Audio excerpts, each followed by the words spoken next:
Hello, જય માતાજી, જય શ્રી કૃષ્ણ। આજની વાર્તા શરૂ કરીએ પહેલાં જો તમને વિડીયો પસંદ આવે તો લાઈક અને શેર કરી દેજો। ચેનલ ઉપર જો તમે નવા હોય તો ચેનલને સબસ્ક્રાઈબ કરી દેજો। તો ચલો શરૂ કરીએ આજની વાર્તા। મુસીબતોને આમંત્રણ। કોણ જાણે મારા મમ્મી પપ્પાએ તમારામાં શું જોયું કે મારો હાથ તમારા હાથમાં મૂકી દીધો। પત્નીના મોંમાંથી શબ્દો એવી રીતે બહાર ફેંકાતા હતા જાણે ગરમ કઢાઈમાંથી ધાણી ચટ ચટ કરીને ફૂટી રહી હોય। હાથમાં પકડેલી ધોયેલી ભીની સાડી લઈને એ બાથરૂમમાં ઘૂસી ગઈ અને ફરી ધોવા બેસી ગઈ। હું બાથરૂમના દરવાજાની સામે જઈને ઊભો રહ્યો। હવે શું છે? સાડી પર પાણી નાખતા નાખતા એના હાથ રોકાઈ ગયા અને આંખોમાંથી ગુસ્સાની આગ વરસાવતી એ મને જોઈ રહી। મને હવે આ બધી વાતોની ટેવ પડવા માંડી હતી। હવે એનું જોવું ન જોવું બધું સરખું જ લાગતું હતું। ધોયેલી સાડી ફરી કેમ ધોઈ રહી છે? મેં મારી ઉત્સુકતા શાંત કરવા એને પૂછી જ લીધું। મને જોવાનું છોડીને એ સાડી પર સાબુ ઘસવા લાગી, પણ જવાબ આપવા માટે વળી પાછી રોકાઈ। પછી હવામાં હાથ હલાવતા બોલી, પેલી લક્ષ્મી આ સાડીને અડકી તો છે, શું આમ જ પહેરી લેવાની હતી?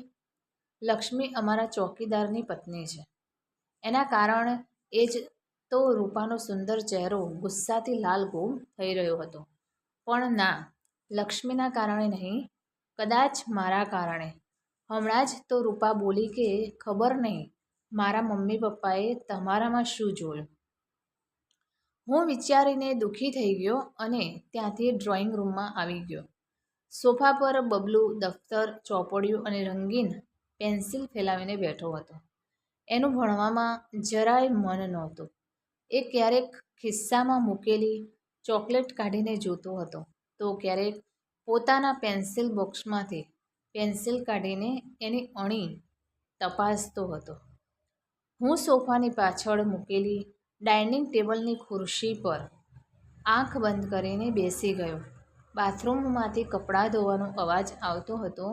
હું વિચારવા લાગ્યો, રૂપા જો આટલી બધી વાર સુધી સાડી ધોતી રહેશે તો સાડી ચોક્કસ ફાટી જશે, પરંતુ મને ખબર છે એ ત્યાં સુધી સાડી ધોતી રહેશે જ્યાં સુધી એને બીજું કોઈ કામ નહીં મળે। હું પણ નર્યો મૂર્ખ હતો। હું જાણતો હતો કે રૂપા જાતિ ધર્મમાં અંધશ્રદ્ધા રાખતી સ્ત્રી છે, તેમ છતાં મેં લક્ષ્મીને સાડી અંદર લાવતી જોઈને એની તરફ ધ્યાન ન આપ્યું। સાહેબ, બહેનની સાડી બહાર ગલીમાં પડી ગઈ હતી, હું લઈ આવી। આ જુઓ સાહેબ। સાડી હાથમાં લઈને જ્યારે એ આમ કહેતી હતી ત્યારે ત્યાં રૂપા નહોતી। મારે ઝડપથી લક્ષ્મીના હાથમાંથી સાડી લઈને એને જતા રહેવાનું કહેવાની જરૂર હતી, પણ હું માથું હલાવીને બેસી જ રહ્યો। લક્ષ્મી ઊભી રહી એટલે મેં કહ્યું, ઠીક છે, અહીં મૂકી દે। પણ સાહેબ, ભીની સાડી અહીં મૂકીશ તો સાડી તો ગંદી થશે જ, પણ જ્યાં મૂકીશ ત્યાં પણ ભીનું થશે। લક્ષ્મી હાથમાં સાડી વાળતા બોલી। અવાજ સાંભળીને હવે તો રૂપા પણ કિચનમાંથી બહાર આવી ગઈ અને ડ્રોઈંગ રૂમમાં ઊભેલી લક્ષ્મીના હાથમાં પોતાની પ્રિય સાડી જોઈને એના આશ્ચર્ય અને ગુસ્સાનો પાર ન રહ્યો। તું અહીં શું કરે છે? સાડી લક્ષ્મીના હાથમાંથી લગભગ ઝૂંટવીને રૂપાએ પૂછ્યું અને જવાબની રાહ જોયા વગર લક્ષ્મીને બહારનો રસ્તો દેખાડી દીધો। પછી મારા પર વરસી પડી, કેવા વિચિત્ર માણસ છો તમે? બેઠા બેઠા એની સાથે વાતો કરો છો અને જોતા નથી કેવી રીતે ઘરમાં ઊભી હતી?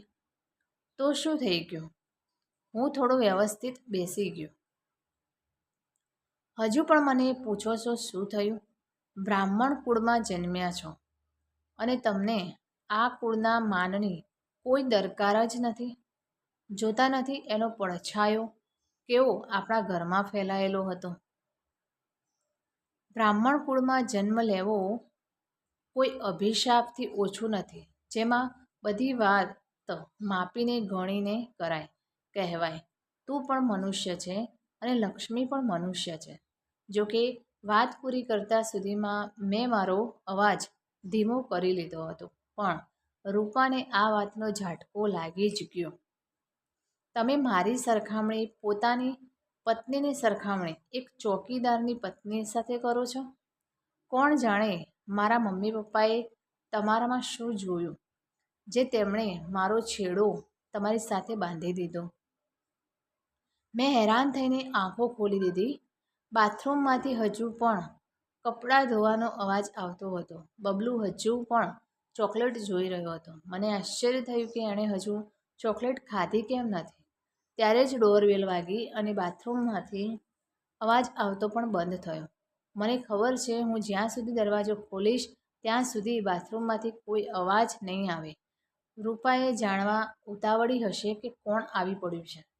દરવાજો ખોલતાની સાથે જ પડોશમાં રહેતા જ્યોતિ કાકીના દર્શન થયા. એમના હાથમાં સ્ટીલની મોટી વાટકી હતી. કેમ છો કાકી, મજામાં? વિવેક ખાતર મેં પૂછી તો લીધું, પણ મને ખબર હતી કે કાકીને કોઈ તકલીફ નહીં હોય. તેમ છતાં પોતાના રોદણા રડવા બેસી જશે. ક્યારેક સાંધાનો દુખાવો, ક્યારેક તાવ અને બીજું કંઈ નહીં તો ઘડપણ. હું વિચારતો જ હતો અને કાકીએ પૂછ્યું, રૂપા નથી? છે ને, હમણાં જ બોલાવું છું. કદાચ કાકી આજે ઉતાવળમાં હશે એટલે જ કંઈ બોલ્યા નહીં. મેં રૂપાને બૂમ પાડી. ત્યાં સુધીમાં તો રૂપા સાડી તાર પર સૂકવીને ક્લિપ લગાવી ચૂકી હતી, જેથી સાડી ફરી ઉડીને પડી ન જાય. રૂપાને જોતાં જ કાકીના ચહેરા પર ઉદાસી ફરી વળી અને ગરીબડો અવાજ કરીને બોલ્યા, કેમ છે દીકરી? એક વાટકી ખાંડ લેવા આવી છું, જલ્દી પાછી આપી દઈશ. રમાના પપ્પા હમણાં જ બહાર નીકળી ગયા, નહીંતર એમની પાસે જ મંગાવી લીધી હોત. કંઈ વાંધો નહીં કાકી, હું હમણાં જ લઈ આવું છું. થોડી વારમાં રૂપા વાટકીમાં ખાંડ લઈને આવી ગઈ.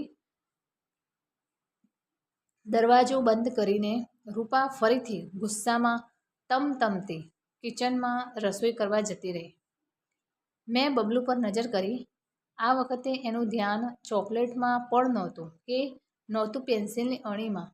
મેં તેને ભણવાનું કહ્યું એટલે એણે પોતાની બેગ સામે મૂકીને પોતાની આંગળીથી બેગ પર ચોંટેલા સ્ટીકરની તરફ ઈશારો કરી કહ્યું, આ સુપરમેન છે.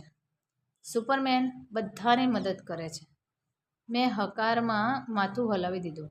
જોકે મને એવો કોઈ અનુભવ નહોતો, કારણ કે સુપરમેને મને આજ સુધી કોઈ મદદ નહોતી કરી. પપ્પા, શું હું પણ સુપરમેન બની શકું છું? મેં એને પ્રેમથી કહ્યું. બેટા, ભણ્યા વગર સુપરમેન કેવી રીતે બનીશ? બબલુ આ જવાબ સાથે સંમત થઈ ગયો અને ચોપડીઓ કાઢીને ભણવા બેસી ગયો. કદાચ સુપરમેન બનવાની લાલચ તેને ભણવા માટે ફરજ પાડી રહી હતી. કોઈ વ્યક્તિ, વસ્તુ અથવા સ્થળના નામને સંજ્ઞા કહેવામાં આવે છે, જેમ કે રામ, ખુરશી, ઉત્તર પ્રદેશ. બબલુ સંજ્ઞાની વ્યાખ્યા ગોખવા લાગ્યો. મેં એને ધ્યાનભંગ કર્યો. બબલુ બેટા, આવા જ કોઈ 3 ઉદાહરણ તારી જાતે વિચારીને આપ. બબલુ કંઈ વિચારવા લાગ્યો. પછી બોલ્યો, શ્યામ, ટેબલ, કાશ્મીર. હું સાંભળીને હસી પડ્યો, પણ પછી મેં મારા મનને આશ્વાસન આપ્યું કે બબલુ બુદ્ધિશાળી છે, એનામાં વિચારવાની, સમજવાની શક્તિ છે. પણ મારા વિચાર પર બબલુએ તરત પ્રહાર કર્યો. ચોપડી ટેબલ પર મૂકીને એ મારી પાસે આવીને બોલ્યો, પપ્પા, કાશ્મીર આપણું છે? હા બેટા, આપણા દેશનો એક ભાગ છે. મેં એને સમજાવ્યું. તરત જ એણે બીજો પ્રશ્ન ફેંક્યો, પપ્પા, આતંકવાદી કોને કહેવાય? મેં કંઈક વિચારીને જવાબ આપ્યો, બેટા, જે આતંક ફેલાવે એને આતંકવાદી કહેવામાં આવે છે. આતંક એટલે શું? આતંક એટલે ભય, ડર. તો મમ્મી આતંકવાદી છે? બબલુ કોઈ ફિલસૂફની અદાથી વિચારીને બોલ્યો. એટલે હું છળી ઉઠ્યો. મનમાં ક્યાંક ભય લાગ્યો કે ક્યાંક રૂપા સાંભળી લેશે તો કહેશે કે હું દીકરાને કેવી ઊંધી ચત્તી વાતો શીખવાડું છું. મેં તરત બબલુને ધમકાવતા કહ્યું, મમ્મી કેમ? કારણ કે મમ્મી મને જ્યારે મારે છે ત્યારે મને બહુ ડર લાગે છે. એટલે કે મમ્મી આતંક ફેલાવે છે, તેથી મમ્મી આતંકવાદી છે. બબલુએ પોતાના વિચારો પ્રમાણે વ્યાખ્યા કરી. ત્યારે મને લાગ્યું કે કદાચ મેં જ આતંકવાદીની સમજ ખોટી આપી છે. મેં ફરી સમજાવવાનો પ્રયત્ન કર્યો, બેટા, આતંકવાદીઓની છાતીમાં હૃદય નથી હોતું. પણ પપ્પા, અમારા ટીચર કહે છે કે હૃદય વગર કોઈ પણ જીવી ન શકે. તો પછી આતંકવાદી કેવી રીતે જીવતા રહે છે? હું મૂંઝવણમાં મુકાઈ ગયો. મેં ફરી બીજી રીતે સમજાવ્યું. મારો કહેવાનો મતલબ એ છે કે આતંકવાદી ખૂબ ક્રૂર હોય છે. એમનામાં દયા નથી હોતી. પપ્પા, તમે મને આતંકવાદી બતાવશો? બબલુ હવે આતંકવાદીની પરિભાષા છોડીને એને જોવા માટે ઉત્સુક બની ગયો. જાણે આતંકવાદી કોઈ પ્રાણી સંગ્રહાલયમાંનું જાનવર ન હોય. બોલો પપ્પા, બતાવશો ને? બબલુએ ફરી પૂછ્યું. એટલે હું ગુસ્સે ભરાયો. ચાલ ભણવા બેસ.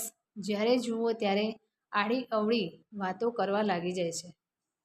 મેં પપ્પા હોવાનો ફાયદો ઉઠાવ્યો અને ચૂપ કરીને ઊભો થઈ ગયો. હું ડ્રોઈંગ રૂમનો દરવાજો ખોલીને બહાર આવ્યો. સુભાષભાઈ ઝડપથી ચાલતા આવતા દેખાયા. મારી નજીક આવ્યા એટલે મેં હસીને એમના નમસ્તેની મુદ્રામાં જોડાયેલા હાથ મારા હાથમાં લઈ લીધા. પરંતુ સુભાષભાઈ હસ્યા નહીં. એ કઈ મુશ્કેલીમાં જણાતા હતા. મેં એમને કહ્યું, આવો. કેમ આવવાનું થયું? સુભાષભાઈ ત્યાં જ ઊભા રહ્યા અને બોલ્યા, રમેશભાઈના દીકરાને હોસ્પિટલમાં દાખલ કરાવીને આવી રહ્યો છું. કેમ, શું થયું તેને? કાલે તો ફરતો જોયો હતો. તરત મને વિશ્વાસ ન આવ્યો. તેણે આત્મહત્યા કરવાનો પ્રયત્ન કર્યો છે. ઊંઘની ઘણી ગોળીઓ એક સાથે ગળી લીધી છે. પણ આખરે તેણે આમ કેમ કર્યું? સુભાષભાઈએ કહ્યું, વિનોદ બેકાર હતો. ઘરની પરિસ્થિતિથી ગભરાઈને તેણે આમ કર્યું. મને થયું કે તમને કહેતો જાઉં. મને તો વિનોદની બચવાની આશા ઓછી જ લાગે છે. તમે બેસો તો ખરા. મેં આગ્રહ કર્યો, પણ એ ન માન્યા. ત્યાં સુધીમાં તો રૂપા કિચનમાંથી બહાર આવી ગઈ હતી. મારી અને સુભાષભાઈની વાતો પણ કદાચ તેણે સાંભળી લીધી હતી. એટલે જ તેણે મને કંઈ ન પૂછ્યું અને પોતાની જાતે જ કહેવા લાગી, જીવનમાં ચડતી પડતી તો આવ્યા જ કરે છે, પણ ગભરાઈને આત્મહત્યા કરી લેવી એ કોઈ પણ રીતે યોગ્ય નથી. આ તો જિંદગીની ભાગવાની વાત થઈ. જિંદગીથી ભાગવાની વાત થઈ, એમાં સંઘર્ષ ક્યાં રહ્યો? મારું મગજ શૂન્ય થવા લાગ્યું. કેટલી તકલીફો છે આપણી આજુબાજુ, જેમાં કેટલીક મુશ્કેલીઓને આપણે જાતે જ આમંત્રણ આપીએ છીએ, તો કેટલીક બોલાવ્યા વગર, કયા વગર આવી ચડે છે. હું સોફાની ગાદી પર ફસડાઈ પડ્યો. રૂપા હવે ટેબલ પર જમવાનું પીરસવાની તૈયારી કરી રહી હતી. બબલુ હવે વિશેષણની વ્યાખ્યા ગોખી રહ્યો હતો. હું વિચારી રહ્યો હતો, ચોકીદારી કરનારી સુપરમેન, આતંકવાદી, બેકારી એક તરફ અને લક્ષ્મી, રૂપા, વિનોદ અને મારો બબલુ બીજી તરફ. શું એક જ સિક્કાની આ બે બાજુઓ નથી? તો મિત્રો, આ કહાની તમને કેવી લાગી તે કોમેન્ટ કરીને જરૂર જણાવશો. અને વિડીયો પસંદ આવ્યો હોય તો લાઈક અને શેર કરજો. તથા ચેનલ પર જો તમે નવા હોય તો ચેનલને સબસ્ક્રાઈબ કરી દેજો. ફરીથી મળીશું આવા જ એક નવા વિડીયો સાથે, વાર્તા સાથે. ત્યાં સુધી જય માતાજી, જય શ્રી કૃષ્ણ, હર હર મહાદેવ. Thanks for watching.